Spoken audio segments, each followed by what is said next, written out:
In this episode of Travelogue, join me in the Tibet Autonomous Region as I explore the lush landscapes of Linzhi Prefecture. It'll be a journey across a land blessed by nature, and we'll discover how her gifts have influenced the lives of the people here.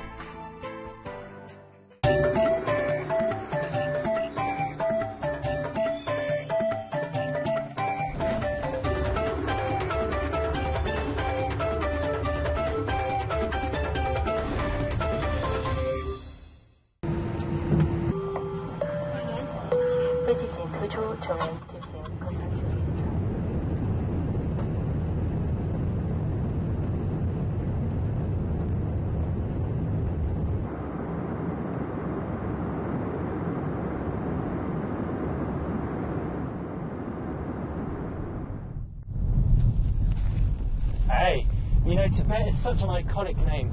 It makes you think of places like, you know, immense Himalayan mountains, pious pilgrims making their way to Lhasa, and how difficult life is at the top of the world. But that's so cliched. And I want to show you that life in the Tibet Autonomous Region isn't as hard as you think it is. I'm Turan, welcome to Travelogue, and welcome to Linzhi. Forget all your preconceptions about Tibet when you come to Linzhi. Nestled in Tibet's southeast corner and in stark contrast to other parts of the Tibetan plateau, here is a lush landscape, nourished by the Yarlung Zampa River and 300 days a year of rain. This is the landscape surrounding Bayi town, a 2-hour flight from Chengdu and the set-off point.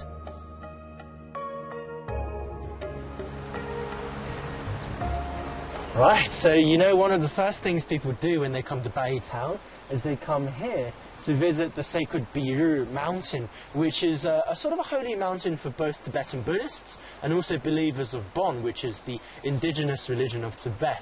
And what's interesting is that Tibetan Buddhists will walk around the mountain clockwise, while Bon believers will walk around the mountains anti-clockwise. So if we continue down this path, you might see a couple people bumping into each other.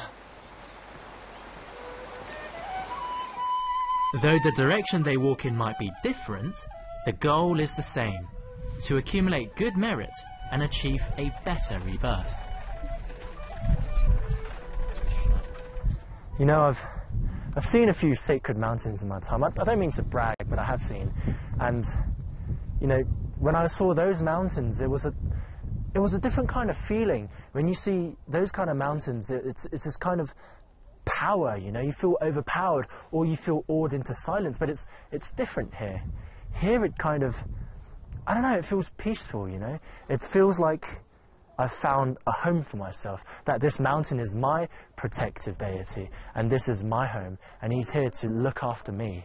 Don't know if that makes sense to you, but it does feel like a bit like that for me.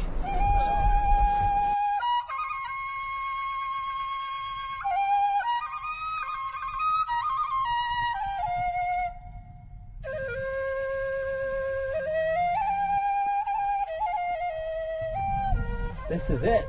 This is the mother river of Linzhi, the Niyang River, which is actually the upper tributary of the Yarlung Zampa. And when it flows down south into India, it becomes a Brahmaputra. But this is where one of the greatest rivers in the world, and the highest rivers in the world, I guess, gets its beginning. It's absolutely gorgeous here. It feeds everything in Linzhi.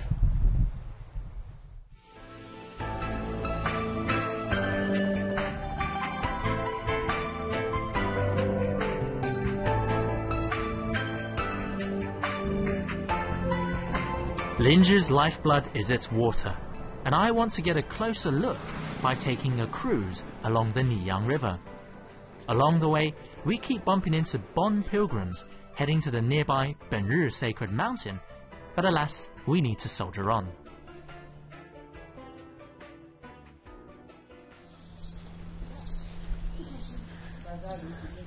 These trees look really weird, don't they? You know, these are actually willow trees, but they're not the kind of willow trees we're used to. You see this weird kind of cancerous growth. None of it has branches, because in summer, when the Niyang River's waters are high, they go all the way to the top, where you see those branches coming out. So it just goes to show how different the water level can be in every season over here.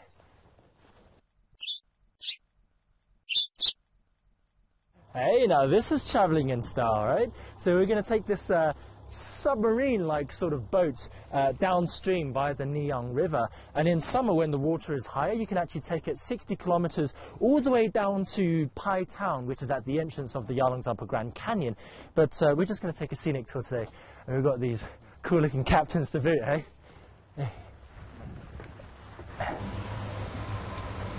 So the reason we're wearing these life vests, despite it being absolutely boiling, I mean I've got like 4 layers of clothes on, is because although this boat is very firm on the water, we have to be very careful. We can't go all the way into the Yarlung Zampa Grand Canyon because the water is quite shallow at this time of year, and also we have to follow the water downstream. We can't go against the flow because then it's well, don't really want to think about what happens next. The Niyang River travels more than 300 kilometers from its source up in the mountains to eventually join the Yarlung Zampa as its longest tributary. By the time it gets here, the waters are more or less placid, allowing our boat and our guide to show us around. 那咱们这儿当地老百姓会用咱们尼洋河的水吗？咱们当地老百姓就不用这个水，因为这个水的话有水葬，咱们往前走一点就有水葬。有水葬？对，水葬，然后当地老百姓不喝这个水，来都是自来水，山上自来水。现在那个水葬还在用呢？还在进行，差不多1个月进行3、4次这样子。但是经济特别困难的才进行水葬，大部分人的话一般都进行拉萨那边进行那个天葬。咱们这边为什么没有天葬？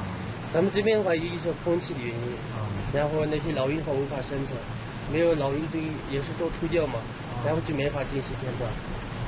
所以其实这个尼洋河是不是对咱们这儿老百姓也是算一个神河？对这一代人来说，对于他们来说就是母亲河，因为尼洋河的水特别清澈，特别纯洁。Coming up next, I take a ride on a rustic roller coaster, check out the flowers that are irresistible to shutterbugs, and enter a fairyland of snow at the top of a sacred mountain. In this episode of Travelogue, join me in the Tibet Autonomous Region as I explore the lush landscapes of Linzhi Prefecture. It'll be a journey across a land blessed by nature, and we'll discover how her gifts have influenced the lives of the people here.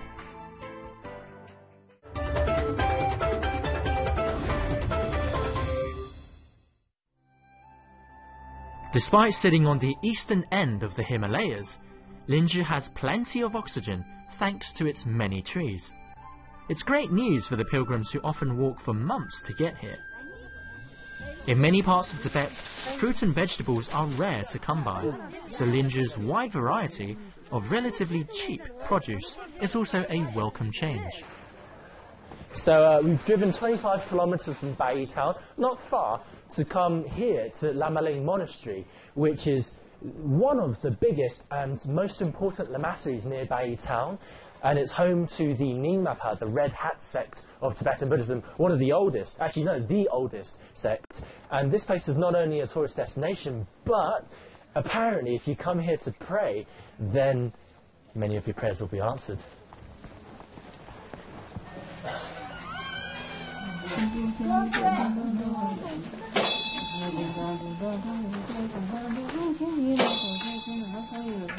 Lamaling's abbot tells me many pilgrims come here in the hopes of finding a solution to their problems. He says neither he nor the monastery can offer a miracle cure, but the long journey here gives people time for self-reflection. Often, by the time they arrive, they've already solved their problem. Lamaling, he says, is a catalyst, not a cure. You know, I think a lot of people, including myself, might be disappointed when you first come here because this lamasery is totally new. I mean, the latest refurbishment was in 1980 something, but I don't think new is necessarily a bad thing because this is the lamasery of the oldest branch of Tibetan Buddhism, the Nyingmapa, which basically stems back from when Buddhism first came into Tibet in the 8th century. And it just goes to show that for them to build something as big and grand and beautiful as this, that they still respect old traditions and that old Tibetan Buddhism is still alive. Linju is often described as one of the cradles of Tibetan civilization, but I don't think the journey to Lamaling has to be spiritual to be meaningful. For average tourists like me, travelling here is a great opportunity to see a more colourful side of Tibet. In Tibetan areas you see loads of these kinds of colours, a bit loud actually, and it might seem a bit garish to some people, but they have a particular kind of significance for Tibetans, especially in Linju. These colours are representative. So blue would be the sky, yellow or orange in this case would be earth, and then you have red, which is sun, white for clouds, and green for water. But that's because these are kind of affected by Bon, the indigenous religion of Tibet, which was more nature related. You know, people respected and prayed and worshipped to nature, and these hark back to those times.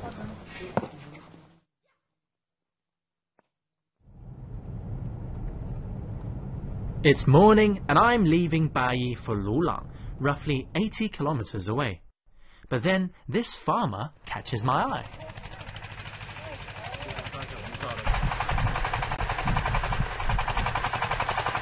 你好，哎，你好，你好，你在种什么呢？你在种什么呢？啊，鱼菜，不，对您拖拉机。Like a roller coaster ride, geez.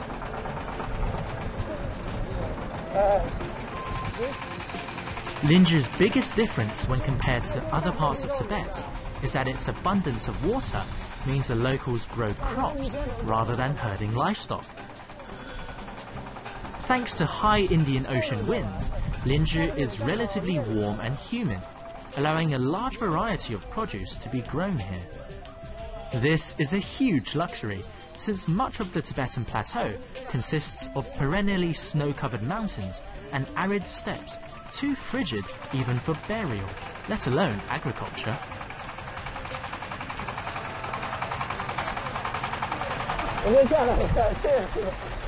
Oh, geez, is it like getting a free ride on a roller coaster?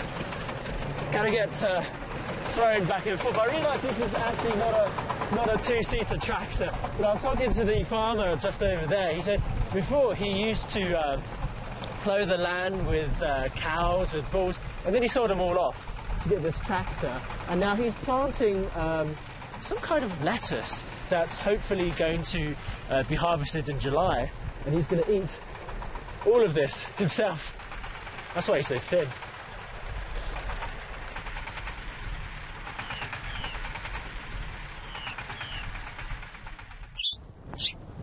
You know, at first glance, this place feels a bit like southern China, because where else would you find this kind of scenery? You know, you don't really think of the Tibet Autonomous Region as having rolling fields of green wheat, but again, this is another side of the Tibet that you don't see so often. One of the biggest draws of Linju in spring is its famous Peach Blossom Festival.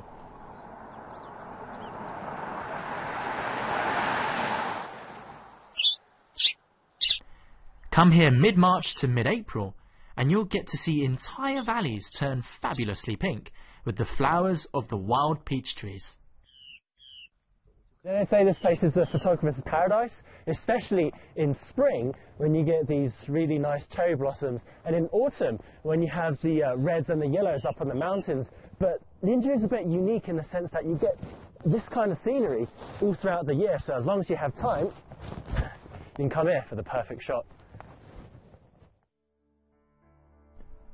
Besides looking pretty, peach blossoms are also hugely significant in Chinese culture, thanks to being associated with immortality and utopia. As for me, it's time to continue on to Lulang. To get there, we need to drive up and over Serdila mountain, but I can't help notice how drastically the weather changes here. From the blossoms of spring to the heat of summer, and even the snow cover of winter, it feels like I'm experiencing all the seasons in just one day.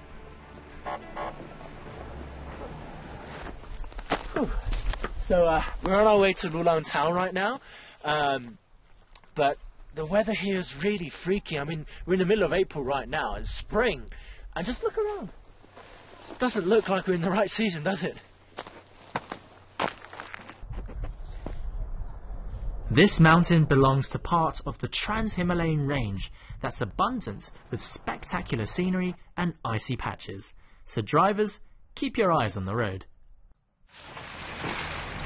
Oh wow! Oh man! Did you look at? I can't open my eyes because I'm going slow behind.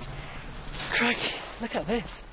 You know, on the way up here, I saw these mountains and I thought how awesome it would be to ski down them.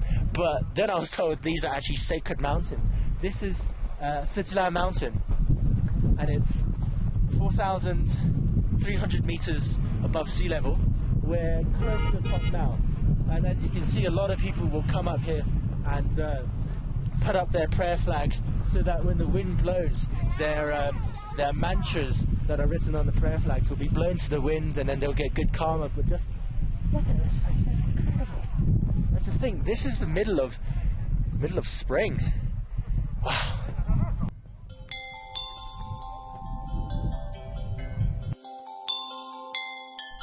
To me, the snow almost has an otherworldly sense of purity.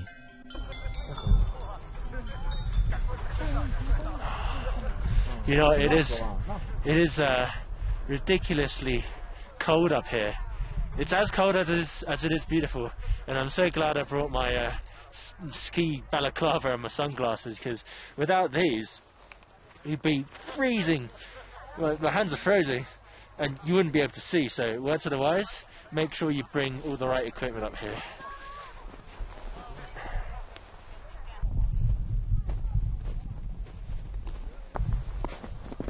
So I was wrong earlier. I looked at my watch and I said the altitude was 4,200 meters above sea level. It's actually, well, my watch is wrong anyway. It says it's 4,392, but apparently at this height these watches stop being useful. And in actual fact, the height that we're at now is 4,720 meters above sea level, which would explain why my head is stomping like a drum. But you know, it's well worth the pain. Check it out. Coming up next, take a deep breath as we visit Lulang's famous Sea of Forests.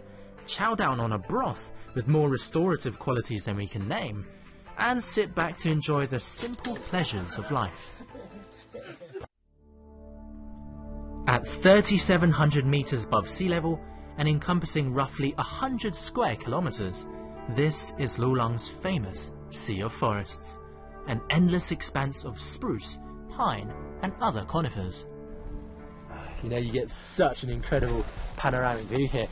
We're on our way to Lulang town, and we've just come down from Sitila Mountain, and we had to stop here at this viewing platform because just check out the view. This Sea of Forests is exactly what Lulang town is famous for, and you get postcard quality pictures here. I'm told that when it gets warmer, azaleas will bloom across the valley, and come July, rhododendrons will dominate the landscape. At the foot of the mountain lies Lulang town. It's a well-developed tourist hub with lots of choices for food and accommodation, and as such is a popular pit stop for backpackers making their way across Tibet.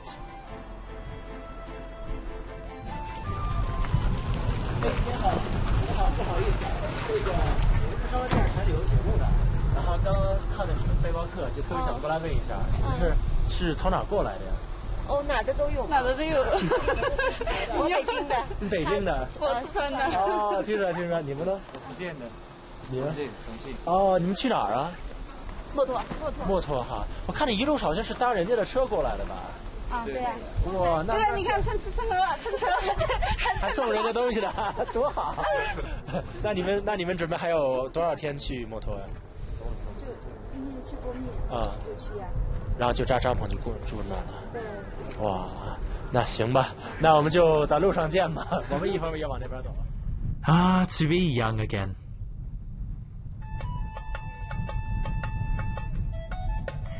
Anyway, it's lunchtime and there's a famous local dish we've got to try. Right, so we've just arrived in Mulan. You can see everyone's making their attack on this pot. This is the specialty of Lulang. It's called stone pot chicken. The main thing about this is that the pot itself is made of stone from a place called Mortar, which is another part of Linzhi. It's made completely from one block of stone, and it has 16 different types of minerals. I can't really name all of them, but inside they've placed chicken, broth, and then lots of different Tibetan medicinal herbs like goji berries. This thing, it's called Buddha palm something, I can't name it, but these are all very, very healing and restorative. And then the pièce de résistance is this. This is songo, a very valuable kind of mushroom that grows only at 3,000 meters above sea level and is very, very valuable. It's said to prevent you from being radioactive. I don't know if that's right or not. And it also acts as an anti-aging agent. So if I stick this in there, then who knows, maybe we'll become Superman. Oh, man.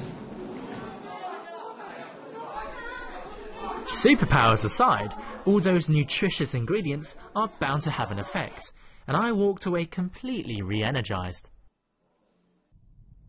Not far from town are the meadows that Lulang's also known for. Only, all I see are a bunch of yaks grazing on dry bushes. Luckily, I bumped into an old watchman who clued me in. So we've come to the famous meadows of Lulang. Only it's not the right season. The flowers bloom in summer, but you have a lot of herdsmen and nomadic farmers here. And this nice gentleman noticed that I was out there wandering by myself, and he said it's a bit cold, so he's invited me to go in and make a fire over there. Huh? Huh?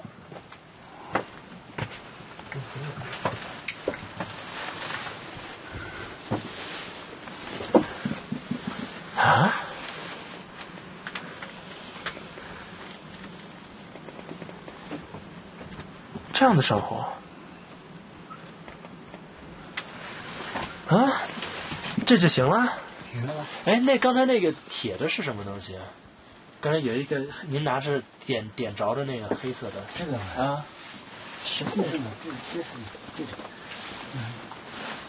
Oh, it's rubber. 人家的轮胎吧。I was wondering what this was because I thought it was some kind of special herdsman only material, but it turns out it's just a piece of tire from someone's car. That's really clever, though. 是这很环保哈。Oh, crikey. 我帮你一下。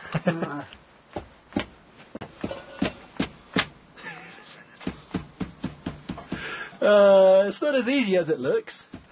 Mainly, I'm just afraid of. There we go. Mainly, I'm just afraid of splitting my hand with this dagger. 这个行吗？我把这个需要就直接放进去，还是？Yeah, maybe I'm not so cut out for this kind of life. This gentleman, he's obviously very much at home here. He told me earlier that he's the only one here right now because it's not the right season for people to bring out their flocks of yak and sheep. So everyone's at home, and he's the person. He's basically the gatekeeper of this place. So he's here every day, making sure the flock outside is safe, making sure nothing bad happens here. It's like the gatekeeper.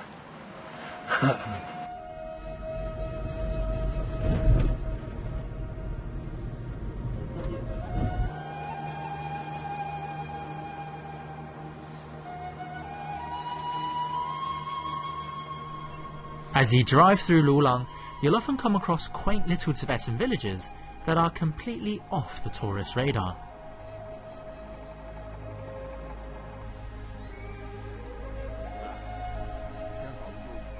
Here in Jasigang village, life flows along at the same pace it always has.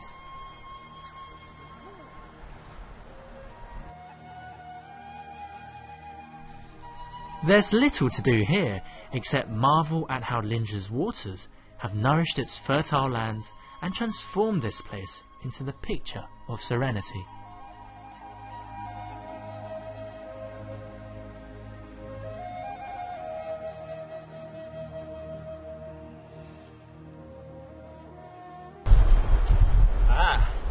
The youth flower bus would obviously know what these are. Actually, Lulang is famous for its alpine meadows, but because of the temperature and the altitude at this season, many of the flowers haven't bloomed. But if you come down, you'll be able to see loads of these azaleas just lining the roadsides. Beautiful, aren't they? Don't worry, if you want to see azaleas in full bloom up on the mountains, just wait a couple more weeks and they'll be ready.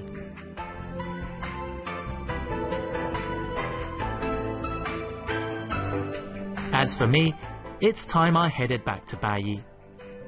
We visited so many places, but we've barely left the town's vicinity. There's simply too much to see here, so make sure you join me for the next episode when we head to Western Linzhi.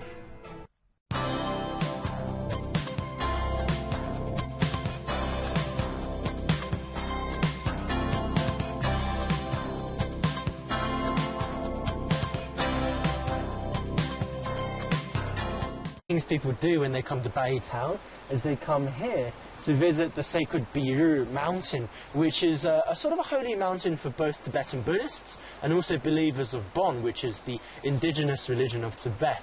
And what's interesting is that Tibetan Buddhists will walk around the mountain clockwise, while Bon believers will walk around the mountains anti-clockwise. So if we continue down this path, you might see a couple people bumping into each other.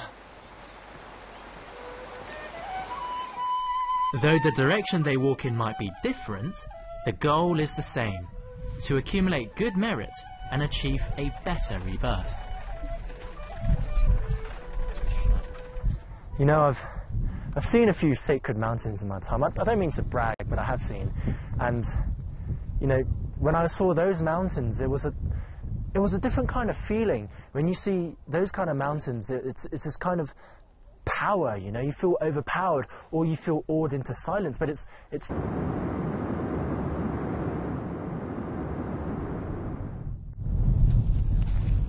Hey, you know, Tibet is such an iconic name.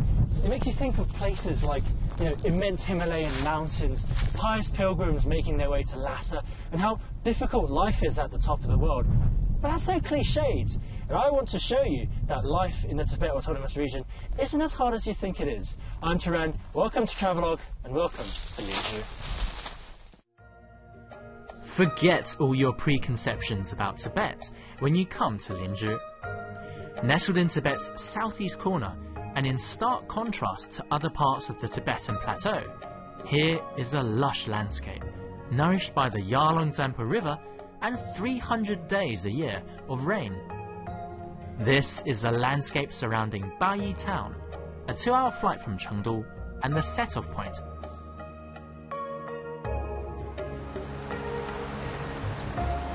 Right, so you know one of the first things...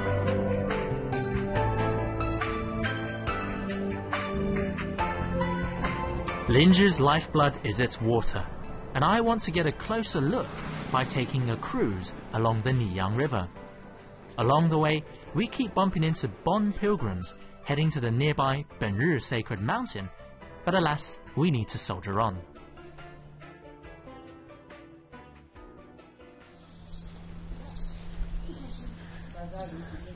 These trees look really weird, don't they? You know, these are actually willow trees, but they're not the kind of willow trees we're used to. You see this weird kind of cancerous growth. None of it has branches, because in summer, when the Niang River's waters are high, they go all the way to the top where you see those branches coming out. So it just goes to show how different the water level can be in every season over here.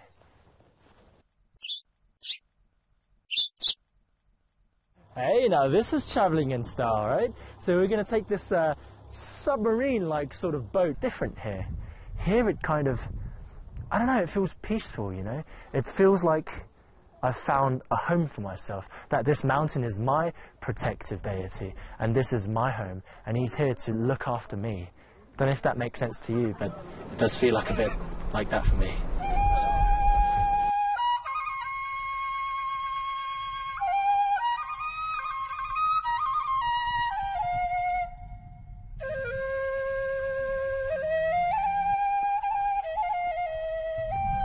This is it. This is the mother river of Linzhi, the Niang River, which is actually the upper tributary of the Yalong Dzangpo. And when it flows down south into India, it becomes a Brahmaputra. But this is where one of the greatest rivers in the world, and the highest rivers in the world, I guess, gets its beginning. It's absolutely gorgeous here. It feeds everything in Linzhi.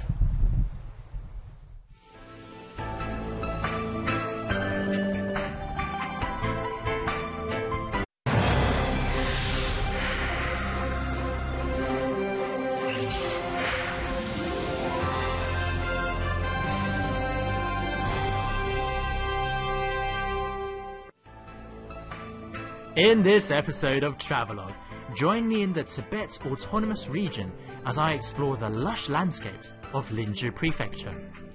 It'll be a journey across a land blessed by nature, and we'll discover how her gifts have influenced the lives of the people here.